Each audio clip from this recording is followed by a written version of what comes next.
10 अगस्त 2025 को है। वैसे थोड़ा इसमें लैंग्वेज का ही था, बाकी तो पेपर एकदम ठीक था।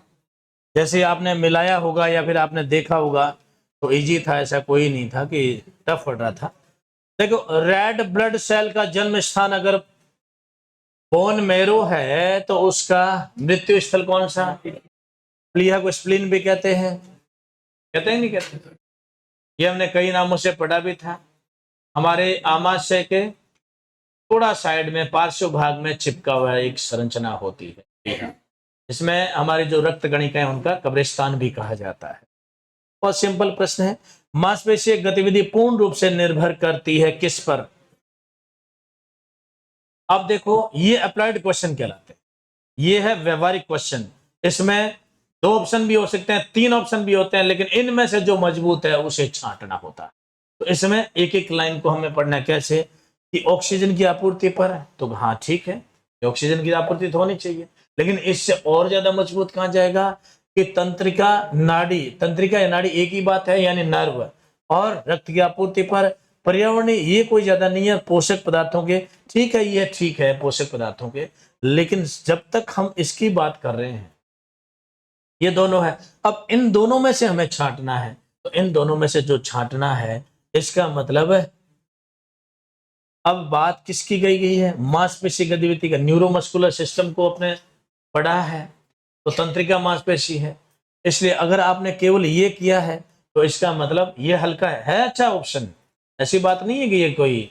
लेकिन अगर 2 आते ना कि कौन कौन से हैं जिनको हम मान सकते हैं कि मांसपेशी गतिविधि को पूर्ण रूप से, तो ये भी होता और ये भी होता। लेकिन इसमें नाड़ी यानी नर्व साथ में और प्लस रक्त की आपूर्ति दोनों, तो ये ऑक्सीजन की आपूर्ति कौन करेगा? ब्लड ही तो कर रहा है।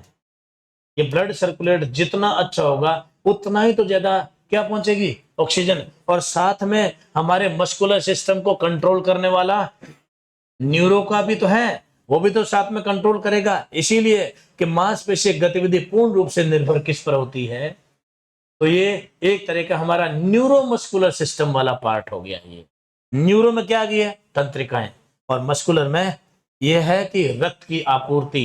कहने का मतलब जितना ब्लड सर्कुलेशन अच्छा होगा उतना हर जगह पहुंचेगी क्या? ऑक्सीजन, ऑक्सीजन की पूर्ति होती रहेगी। ठीक है, तो यहां पर ये मजबूत ऑप्शन है। मानव शरीर में गर्डल जॉइंट्स कौन कौन से? मैंने आपको बताया भी था कि केवल 2 ही जोड़ है। गर्डल जॉइंट को हम बॉल एंड सॉकेट जॉइंट भी बोलते हैं। ये भी मैंने उसी से मैं चर्चा करी थी कि ये गर्डल जॉइंट होते हैं, और शब्द इंग्लिश के हो तो ऐसा का ऐसा शब्द छपता है। अब भूलना नहीं है कि हमारे शरीर के अंदर 2 बॉल एंड सॉकेट का जॉइंट है।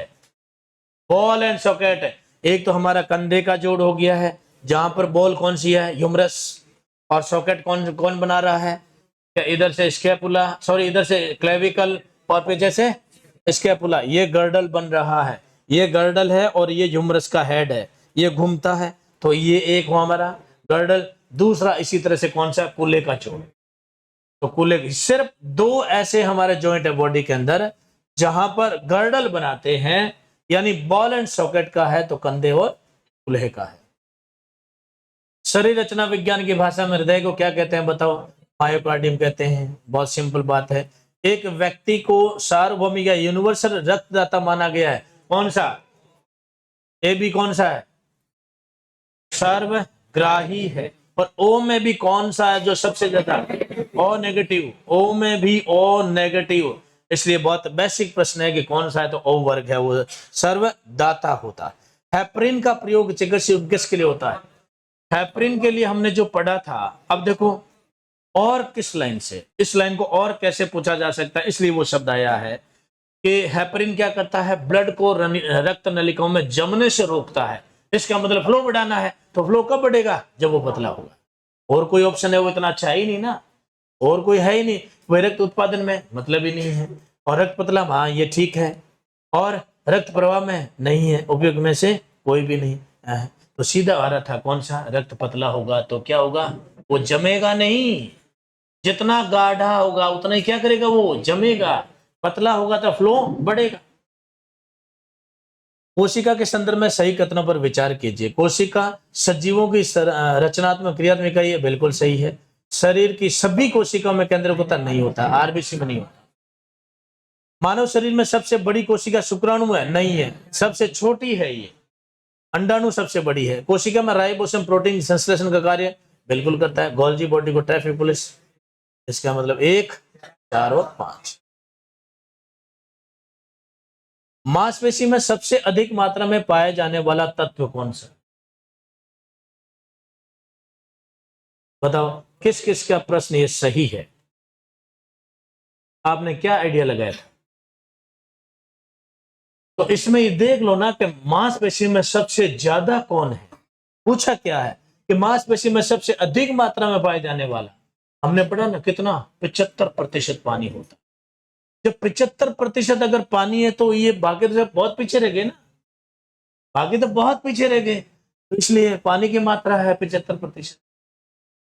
ऐसे गड़बड़ मत करो भाई, ये तो सामने दिख रहा है ना प्रश्न। बताओ आइडिया तो लगाओ। अब कहने का मतलब है कि to the line to the point, आप भूल जाओ इन चीजों को। अब मैंने लिखा दिया कि मांसपेशी में 75% पानी की मात्रा होती है, और इसको अब अलग तरीके से पूछ लिया तो आप जवाब क्यों नहीं दे रहे हैं भाई? सेम टू सेम वही तो है कि मांसपेशी में सबसे, तो आप सबसे पहले मांसपेशी के संगठन पर जाते और वहां पर बात करते कि मांसपेशियों में पानी की मात्रा कितनी हो, तो 75। जब 75 पानी है तो ये सब मिला ले तो भी 25 ही होंगे ना। इन तीनों को मिला लो कैसे भी तो भी 25 ही है, तो सबसे ज्यादा कौन सा? ठीक है। यदि एक मांसपेशी जोरदार व्यायाम के बाद घायल हो जाती है और व्यक्ति को कितने समय पश्चात दोबारा व्यायाम करना चाहिए? ये एक नॉर्मल था, मसल से संबंधित था, तो ये 48 घंटे का। बहुत बार हमने चर्चा भी करी है। बताओ ये प्रश्न गलत किसका है? पहले तो ये बताओ। मतलब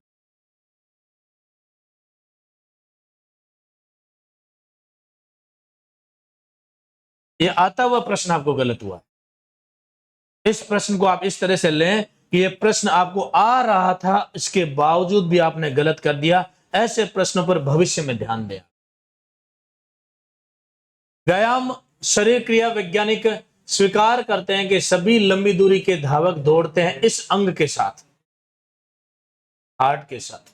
जितना हार्ट पंप करेगा, जितना ब्लड पंप करेगा, उतना ही जाएगा। ये सब इसके भाग है। ये सब क्या है? इसके ही भाग है। जितना ब्लड पंप होगा उतना ही मिलेगा फेफड़ों से, सब कुछ अवेलेबल। इसलिए हार्ट पर हमने पढ़ा भी था कि लंबी दूरी का जो धावक होता है, हार्ट किसका बड़ा होता है? हार्ट स्प्रिंटर का बड़ा होता है या फिर मैराथन दौड़ का धावक? फिर वही तो बात पूछ रहे हैं। तो इसका मतलब हार्ट इसमें मदद करता है। शरीर में इस पदार्थ की कमी से एनीमिया रोग हो जाता है, ये भी मैंने चर्चा करी थी। मैंने ज्यादातर उन प्रश्नों को देने का प्रयास किया है जो वर्बल बोला है। वर्बल बोलता हूं जो क्लास के अंदर, नोट्स तो है ही, वर्बल बोलने वाले हैं उनको मैंने ज्यादा शामिल किया है। तो वर्बल जो बात बोली जाती है तुरंत उसे नोट करें। जैसा ही कुछ ऐसा बोला जाता है तो उसे नोट करें। यहां से प्रश्न दूसरी भाषा में पूछे तो कौन सा है? हीमोग्लोबिन के। निम्नलिखित को सुमेलित करें। रेक्टस एब्डोमिन्स का कार्य क्या है? मेरुदंड का संकुचन है। सार्टोरियस नितंब का संकुचन करेगी। क्वाड्रिसेप्स और ट्रेपेजियस ये हो गई। तो मिलान कर लो, 1 के साथ 4, 1 के साथ 4, उसके बाद 2 के साथ 1, तो ये सही हो गया। तो यही मिल गया अपने को, आगे जाने की जरूरत ही नहीं पड़ी। वयस्क मानव का हृदय लगभग कितना रक्त पंप करता है प्रत्येक धड़कन में? अब देखो, अब जैसे हमने क्या कितना पढ़ा था? 70 ml। अब जरूरी है क्या वो 70 ml यहां पर आए? कोई जरूरी नहीं है, ध्यान रखिए। ये प्रश्न ऐसे ही सिखाने के लिए मैंने आपको दिया है कि जो सबसे नजदीक है उसको उठाओ, जो सबसे नजदीक है उसको उठाओ। तो अब 70 ml के ये बिल्कुल भी नजदीक नहीं है, और ये भी बिल्कुल भी नहीं है, और ये बिल्कुल भी नहीं। हाँ ये है, तो सीधा पड़ा इसके अंदर। बताओ ये प्रश्न भी गलत है क्या आपका? माफ करने योग्य नहीं है फिर तो ये।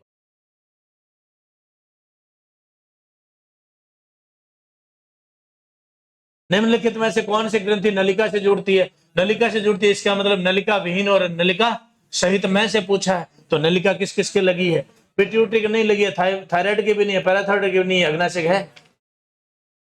अग्नाशय नलिका से क्या छोड़ता है, एंजाइम्स। एंजाइम छोड़ता है कि नहीं छोड़ता है, और एक क्या जुड़ता है उसमें, हार्मोन, सॉरी इंसुलिन हार्मोन जुड़ता है, वो भी ब्लड वेजल से जुड़ता है। निम्नलिखित में से कौन सा असम्मिलित है, ये बताओ। मिटल वाल जो होता है वो किस साइड में होता है, पहले ये बताएं मुझे। बाएं भाग में होता है, ये बात क्लियर है। और बाएं भाग में होता कहां पर है, बाएं आलिंद और बाएं नीले के बीच होता है। द्विकपाट कहते हैं, बाइक स्पीड कहते हैं इससे, और इसे क्या कहते हैं, मिट्रल वाल्व कहते हैं। ये एक गलत है, बाकी सही है, क्योंकि ट्राइक स्पीड तो दाएं आलिंद दाएं नीले के बीच होता है, एकदम सही है। और आरोटिक वाल्व बायां नीले और आरोटा के बीच होता है। और पल्मोनरी जो वाल्व होता है वो दाएं नीले और फुफ्फुसी धमनी, ये भी एक सही है। यानी यहां पर ये पहला ही जो था ये ऑप्शन हमारा सही था। एक स्वस्थ व्यक्ति का बॉडी मास कितनी मात्रा में कंकाली पेशी में होता है, ये तो है। अगर इंडिविजुअल अगर पूछ लिया जाए ना तो 40% पढ़ना है। हाँ ठीक है ना। क्राइटेरियम अगर पूछे तो 40+ जाएगा ये, इसमें अगर 45% भी आ जाए, बाकी दूर दूर के ऑप्शन आ जाए तो ये है। यहां पर हम पढ़ रहे थे कितना, 40% भाग पढ़ रहे थे, और संख्या में हम कितना पढ़ रहे थे, 400। एक स्वस्थ व्यक्ति में सिस्टोलिक लोड लगभग कितना होता है, 100 के संचुलन, 100 से संकुचन, 100 से सिस्टोलिक, हमने ये पढ़ा तो 120। अब दायरा इसमें देखिए, अब 120 है तो इसमें भी हम देखना है। बताओ ये बहुत सरल प्रश्न है कि नहीं है, ये बताओ। अगर ऐसे प्रश्नों को अगर आप गलत कर रहे हैं ना तो आपका स्वतः जो मूल्यांकन है उसमें बहुत ज्यादा कमी है, इसको सुधारना पड़ेगा। जब हमने जो बीपी पढ़ा था, कितना पढ़ा, 120/80 पढ़ा था, mmHg, यानी ये हमने पढ़ा था। ये धमनियों का, ये शिराओं का है। पूछा क्या है, सिस्टोलिक, 100 से संकुचन, 100 से सिस्टोलिक, ये किसके साथ, धमनियों से संकुचन करना है तो 100 से 110 नहीं, 100 से लेकर 125 ये ठीक है, और 110 से 115 नहीं, 130 से 140 नहीं। इससे बेटर कौन सा है, ये है, इससे बेटर ही है, इसलिए अटेंड करना है। वह जो अधिक पसीना बहाते हैं और शरीर से क्या छोड़ते हैं, तो सोडियम। वैसे सोडियम तो लिखा हुआ ही पड़ा है, साथ में पोटेशियम जोड़ा है, लिखा हुआ है आपके, देख लो आप। और पीयूष ग्रंथि के अग्रभाग से कौन कौन से हार्मोन स्रावित होते हैं, गोनेडोट होता है, बिल्कुल होता है, ऑक्सीटोसिन नहीं होता है, प्रोलैक्टिन होता है, एंटीडायरेटिक नहीं होता है, और ल्यूटेसिन होता है। ये हमारे पश्च भाग से है दोनों, ये पश्च भाग से है। तो कौन सा हो गया, 1 3 5, 1 3 5। श्वेत रुधिर कोशिकाओं का मुख्य कार्य क्या है, श्वेत रुधिर का मतलब WBC। WBC हमारे शरीर के अंदर रोग प्रतिरोधक क्षमता को बढ़ाती है, उसमें कार्य करती है। तो देख लो, संक्रमण के खिलाफ लड़ना है। एक घायल चोटिल खिलाड़ी के लिए ट्रेडमिल प्रशिक्षण का सुझाव दिया जाता है, जिसका उद्देश्य किसको सुधारने में सहायक है। ट्रेडमिल का मतलब है कंटिन्यूअस है, कंटिन्यूअस है तो कौन सी, मांसपेशियों की सहन शक्ति। ट्रेडमिल एक मशीन होती, और जब भी ट्रेडमिल का कोई भी प्रश्न आए तो गौर से सुन लेना कि वो लंबे समय की गति वाली से संबंधित। लंबे समय की गतिविधि यानी कार्डियक होगा, वो एरोबिक होगा, और जब एरोबिक शब्द आएगा तो हमेशा ही हमें क्या पढ़ना है, सहन शक्ति, मांसपेशीय सहन शक्ति है, एंड्योरेंस को पढ़ना है।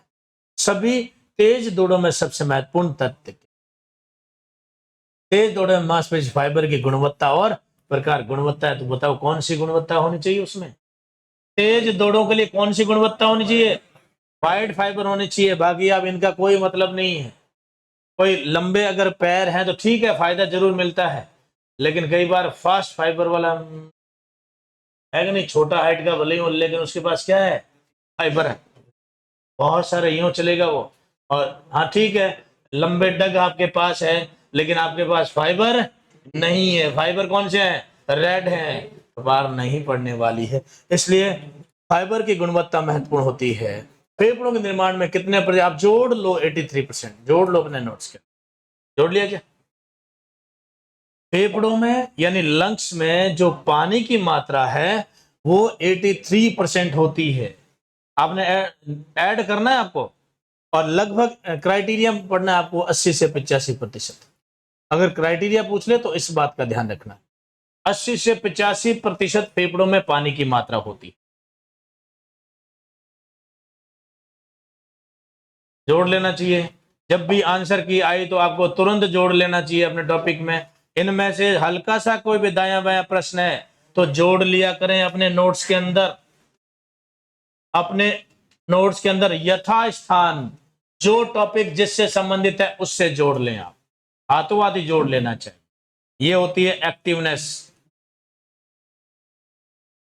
एक मनुष्य के हृदय का वजन नॉर्मल है 250 से 300 ग्राम होता है। केवल महिलाओं की अगर बात करी जाए तो 250 ग्राम होता है, और पुरुषों की बात करें तो 300 ग्राम होता है। अब जब क्राइटेरिया पूछा है तो 250 से 300 ग्राम। एक वयस्क व्यक्ति में ट्रैकिया की लंबाई कितनी होती है? 10 से 12 सेंटीमीटर है। एक साधारण सांस में ली गई और छोड़ी गई हवा की मात्रा को क्या कहा जाता है? क्या कहा जाता है? टाइडल वॉल्यूम या फिर टाइडल हवा मात्रा, एक ही बात।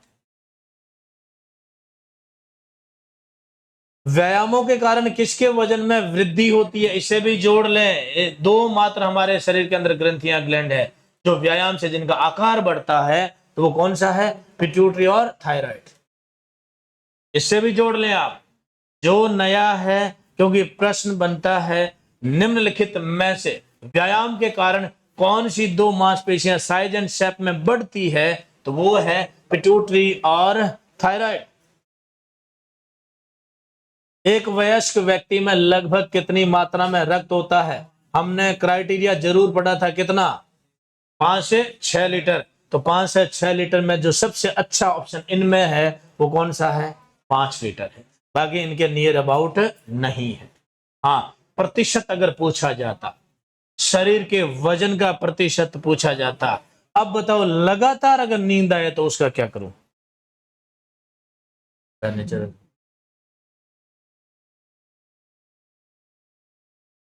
नींद पूरी करें अपना। रात की जो नींद है ना, वास्तविक नींद होती है, उससे पूरा करें, आप दिन में परेशान नहीं होंगे। बस यही है कि मोबाइल को किनारे कर दो, अपना आप नींद आ जाए। हकीकत है। अगर लेट नाइट तक आप अगर मोबाइल से चिपके हुए हैं तो आपकी पूरी दिनचर्या खराब है, पूरी अगले दिनचर्या पूरी खराब है, प्लस आपका डाइजेस्टिव सिस्टम वो भी बेहद खराब स्थिति में चला जाएगा। इसलिए समय पर सोएं, 10 बजे, 10:30 लास्ट। निम्न कथनों पर विचार कर सही उत्तर दें। एस्ट्रोजन व प्रोजेस्टेरोन स्त्री हार्मोन है, बिल्कुल सही है। लार के टाइलिन में 90% जल होता है, नो, 99 होता है। और एड्रिनल ग्रंथि का कोर्टेक्स भाग एड्रिनल करता है? नहीं। वो कौन सा करता है? मेडुला भाग करता है, मेडुला भाग करता है। अग्नाशय की लैंगरहैंस कोशिकाएं इंसुलिन बनाती है, बिल्कुल। लैंगरहैंस की भी बीटा कोशिकाएं, बीटा सेल्स होती है। और टेस्टोस्टेरोन हार्मोन पुरुष गुणों के लिए जिम्मेदार है, बिल्कुल ये है। तो 1, 4, 5। निम्नलिखित में से कौन बहिस्रावी ग्रंथियों का उदाहरण है?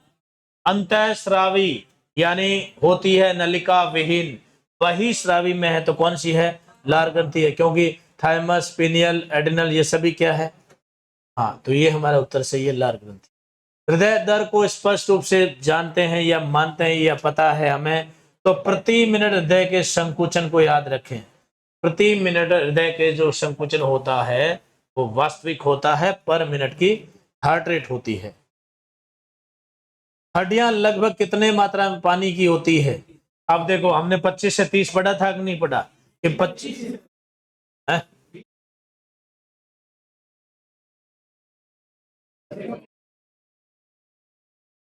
हाँ, फिर भी 25 से ऊपर जा सकता है। अब इनमें से आप देखिए ना, जो भी पढ़ा हो इनमें जो सबसे नजदीक है वो कौन सा है? पहले ये बात करो। यानी मैंने ये भी पढ़ा था और पढ़ा जब कहा था कि अधिकतम 30% जगह जा सकता है। हड्डियों में पानी की मात्रा 30% तक जा सकती है, तो 30 और 31 तो भाई भाई है। आप अभी अब मेरी बात नहीं मानोगे, बोर्ड जब देगा तब तो सबको माननी पड़ेगी, जाओगे। हाँ सही है ये तो। अब मान नहीं रहे, मैं कह रहा हूं ना आपको कि इस तरह के प्रश्न पूछे जाएंगे। और बोलो आप, हूबहू जो आप चाह रहे हो नहीं पूछा जाएगा, क्राइटेरिया पूछा जाए। इनमें जो सबसे नजदीक जो था ना, वो कौन सा था? 31। अधिकतम 30% तक पानी की मात्रा हड्डियों में जा सकती है। निम्नलिखित को सुमेलित करें आप। मसल सोरनेस का मतलब क्या है? मसल क्रैम्प क्या हो गया है? दर्द में संकुचन है। मसल पुल क्या है? एट्रोफी का मतलब क्या है? तो एक के साथ 4 है, और मैं यानी ब के साथ 3, तो ब के साथ 3, और उसके बाद में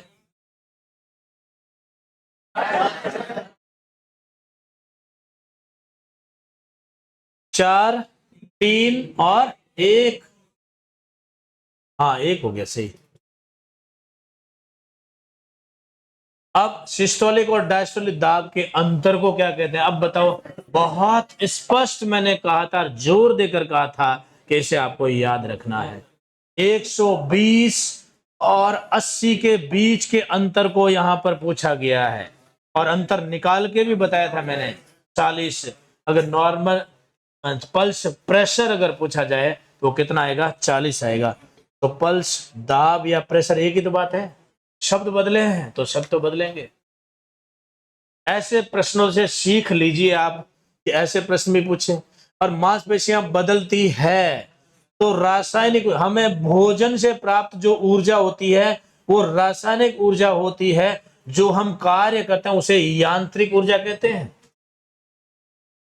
ध्यान रखें आप। यानी भोजन से प्राप्त होने वाली एक रासायनिक केमिकल से बनी हुई, यानी रासायनिक केमिकल प्रोसेस से बनी रासायनिक ऊर्जा, और इससे हम बदलेंगे किसमें? यांत्रिक। यांत्रिक मतलब कार्य। इसलिए इस लाइन को भी नोट करें आप। मांसपेशियों वाले टॉपिक में इसको नोट कर लें कि मांसपेशियां रासायनिक ऊर्जा को यांत्रिक ऊर्जा में बदलती है। फाइबर जो आवेगों और सूचनाओं को एकत्र करके मस्तिष्क की ओर लेकर आते हैं। अभिवाही, अभिवाही ये भी बहुत अच्छे से हमने पढ़ा था। इनमें से किस कारण से क्रेटिनिज्म की स्थिति या उसकी बीमारी बनती है? तो थायराइड ग्रंथि का जब कम स्राव होता है तब, अल्प स्राव की वजह से होता है। किसी भी कारण से अगर शरीर की ऑक्सीजन पूर्ति या बाधित या कट जाए तो कितने समय बाद मौत हो जाएगी? 5 से 6 मिनट।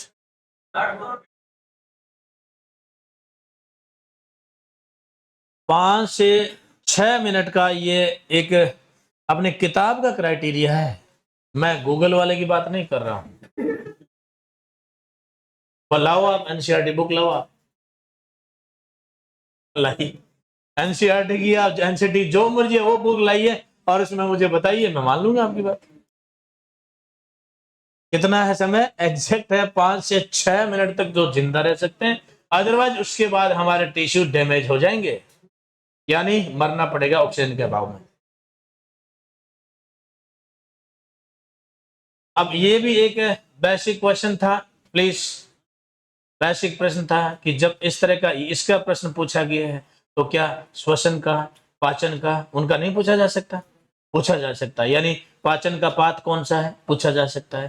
श्वसन यानी रेस्पिरेटरी का पाथ कौन सा है? पूछा जा सकता है। ये मेरुदंड का भाग पूछा है, तो मेरुदंड का इसका मतलब है सबसे ऊपर है कि अपने को पता है कि सर्वाइकल है, तो पहली बात सर्वाइकल और सर्वाइकल यहाँ है, ये दो तो हमारे लिए कट गए।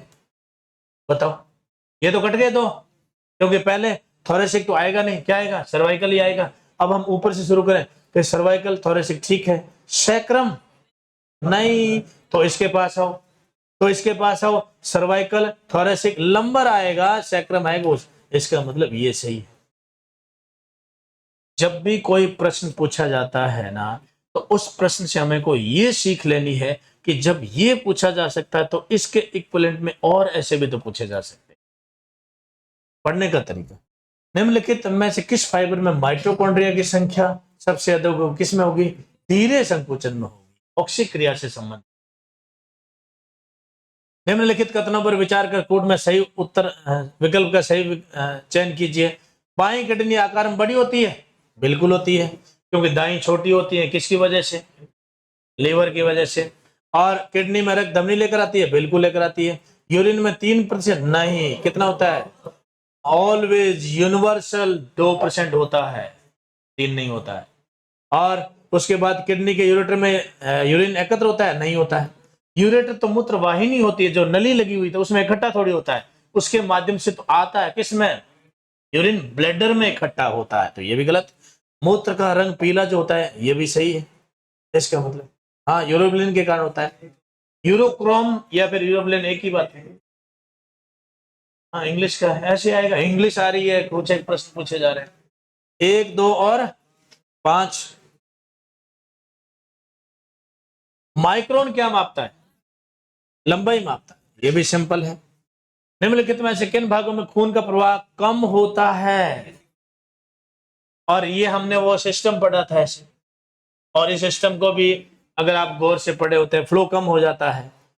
तो महाधमनी थी, धमनी थी, धमनिकाएं थी, और उसके बाद में केशिकाएं थी। तो केशिकाएं हैं, कैपिलरीज है, इंग्लिश का वर्ड आप देख सकते हैं, कैपिलरीज भी मैंने लिखाया था। निम्नलिखित में से कौन सा स्वास्थ्य शिक्षा उद्देश्य नहीं है? तो रोगों की पहचान और उसका स्वास्थ्य विकास करना है, और स्कूल में स्वास्थ्य शिक्षा सिखाना है, और स्वच्छता और स्वस्थ आदतों के लिए प्रेरित करना ये है। संक्रामक बीमारियों का उपचार करना नहीं है, बल्कि उपचार करने का सुझाव देना है। उपचार नहीं करती है, खुद सुझाव देगी।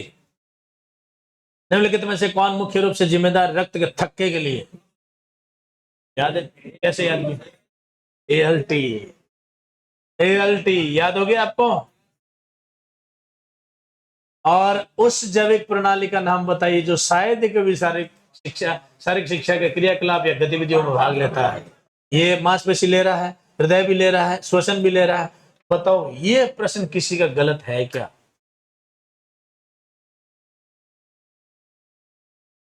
नहीं होना चाहिए। इसको बहुत गौर से देखो तो सही, किसका योगदान हो रहा है। देखो, हमेशा बात करते हैं कि हमारे खेल कूद कर सबसे ज्यादा कौन सी मांसपेशियां कार्यरत होती है? ये है, खाली है। और हृदय के बगैर तो यानी ऑक्सीजन पहुंचना करना तो काम ही नहीं हो रहा। और श्वसन जरूरी है। पाचन का क्या काम है यहाँ पर? व्यायाम के दौरान कोई काम नहीं है, व्यायाम के दौरान इसका कोई काम नहीं है। हमेशा अब याद तो रख लें इसे। नियमित व्यायाम का प्रभाव मांसपेशी तंत्र पर देखा जा सकता है कि मांसपेशी आकार और क्षमता में वृद्धि बिल्कुल होती है। रक्त नलिकाओं की संख्या में वृद्धि नहीं होती। रक्त नलिकाओं का डायमीटर या उनका व्यास बढ़ सकता है, उसकी क्षमता हो सके, संख्या थोड़ी बढ़ेगी, 4 की जगह 5 थोड़ी हो जाएगी।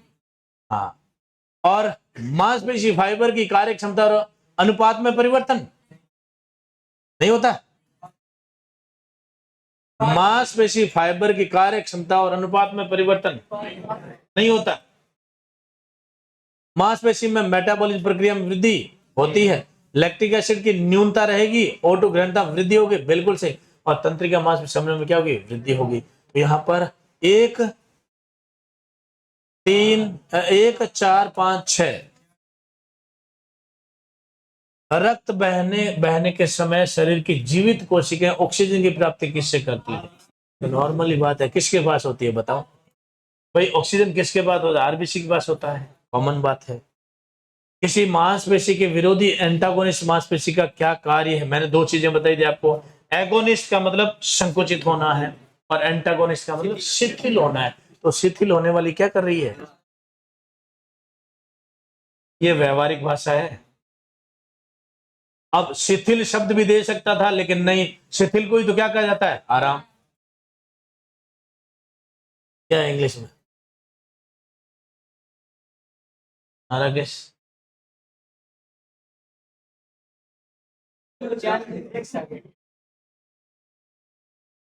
अपने यहाँ पर ये समझ आ रहा है कि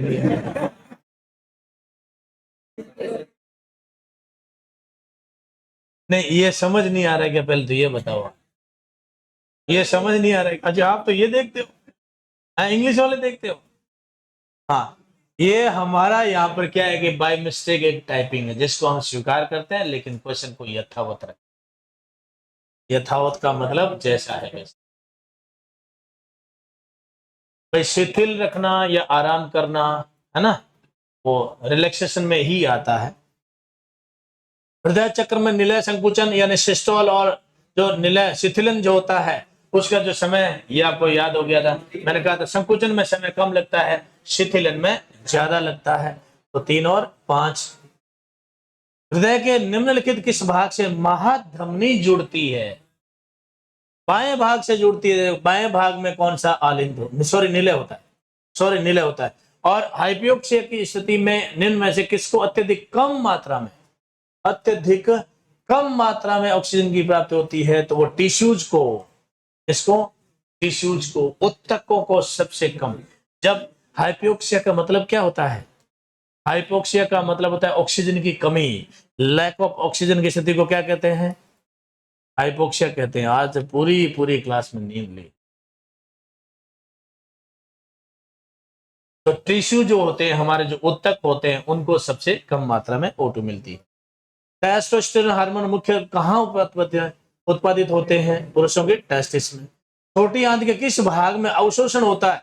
चाहे वो अवशोषण की बात हो, चाहे वो पाचन पूर्ण की बात हो, दोनों ही कार्य एक ही जगह पर होते हैं, जेजुनम भाग में। खून ऑक्सीजन रहित कौन करता है? अब देखो फेफड़े में तो है, वो तो ऑक्सीजन मिलाता है उसके अंदर, तंत्रिकाओं में भी होता है, दिल में भी होता है। मांसपेशियों में तो केमिकल प्रोसेस हुई है, यहाँ पर कार्बन डाइऑक्साइड मिली यानी बनी है। अब हमेशा ध्यान रखें कि लास्ट में कि ऑक्सीजन रहित कौन करता है, या ब्लड ऑक्सीजन रहित कहां पर होता है? तो मांसपेशी में। और मांसपेशी की जगह अगर टिश्यू भी आ जाता है तो भी आप यही पढ़ेंगे, ध्यान रखना, क्योंकि मांसपेशी किससे बनी है? मसल टिश्यू से बनी। हाँ, ऑक्सीजन रहित है तो मांसपेशी से। पल्मोनरी आर्टरी या फेफड़े की धमनी का कार्य क्या है? पल्मोनरी धमनी, पहले बात यह है कि दाएं भाग से जुड़ती है। अरे रुको, दाएं भाग के नीले से जुड़ती है, और वो जुड़ती है किसके में जाती है? फेफड़ों में। तो उसके पास क्या होता है? ऑक्सीजन रहित ब्लड होता है। तो देखो आप, ऑक्सीजन रहित है।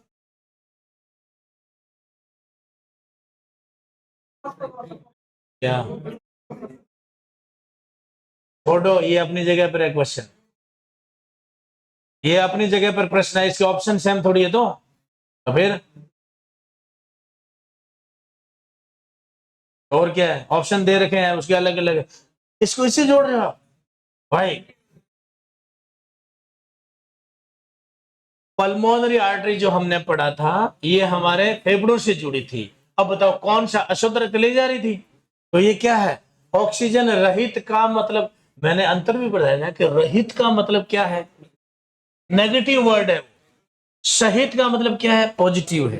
तो नेगेटिव इसका मतलब ऑक्सीजन रहित मतलब है नहीं इसके पास ऑक्सीजन, जब वो ले जाती है कहां पर? फेफड़ों में। ये अशुद्ध रक्त है, यानी ये अशुद्ध रक्त है यहां पर। और ऑक्सीजन युक्त रक्त वो दिल नहीं, वो कौन सी लेकर आती है? Pulmonary veins. जो पल्मोनरी, वैसे मैं आपको बता दूं कि पल्मोनरी जो शब्द है ना, स्पेशली फेफड़ों से जुड़ा हुआ है, स्पेशली फेफड़ों से जुड़ा। अगर पल्मोनरी आर्टरी आ जाता है तब तो इसका मतलब ये हुआ कि जो दायां निलय है उसे फेफड़ों से जुड़ रही है। और अगर पल्मोनरी वेन्स शब्द आ जाए तो ध्यान रखना, पल्मोनरी शब्द का अर्थ होता है फेफड़ों से जुड़ना। अब वेन्स, यानी वेन्स जो होती है, स्पेलिंग ये होती है, देखिए वेन्स, वेन्स का मतलब क्या है? शिराएं। तो फेफड़ों से जो शिराएं जुड़ी है उनके क्या कहेंगे हम? पल्मोनरी वेन्स बोलेंगे। फेफड़ों से जो भी शिराएं जुड़ी है, वेन्स जुड़ी है, उन्हें हम बोलेंगे पल्मोनरी वेन्स। क्योंकि ध्यान रखिए, पल्मोनरी, पल्मोनरी जो शब्द है वो फेफड़ों से जुड़ा हुआ है, यानी फेफड़ों से संबंधित है।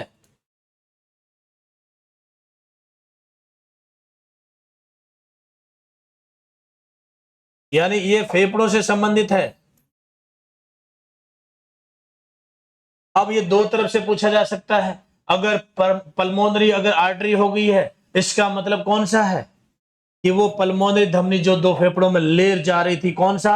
अशुद्ध रक्त, तो पल्मोनरी आर्टरी हो गया है। अब अगर पल्मोनरी वेन्स अगर हम पढ़ रहे हैं, तो इसका मतलब दोनों फेफड़ों से जो शिराएं आ रही है बाएं भाग के आलिंद में, वो कौन सी कहलाई?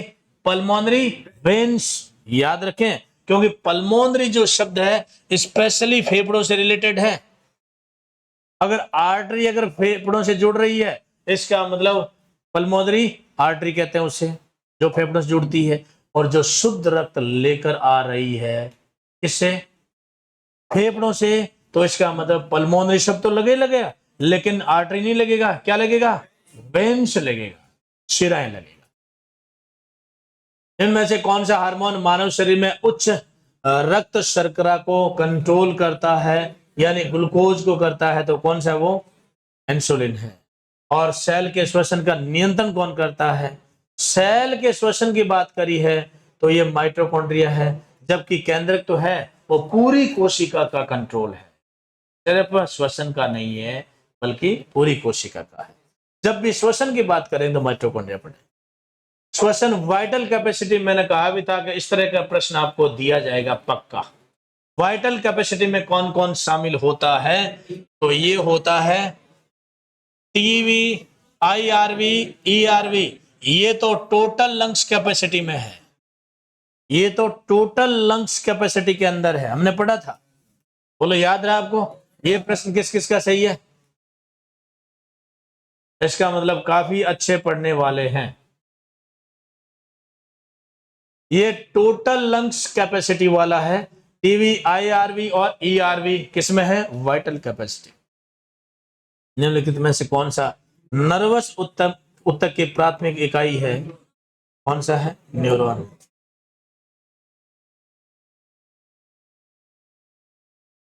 क्या है? फीस क्या है?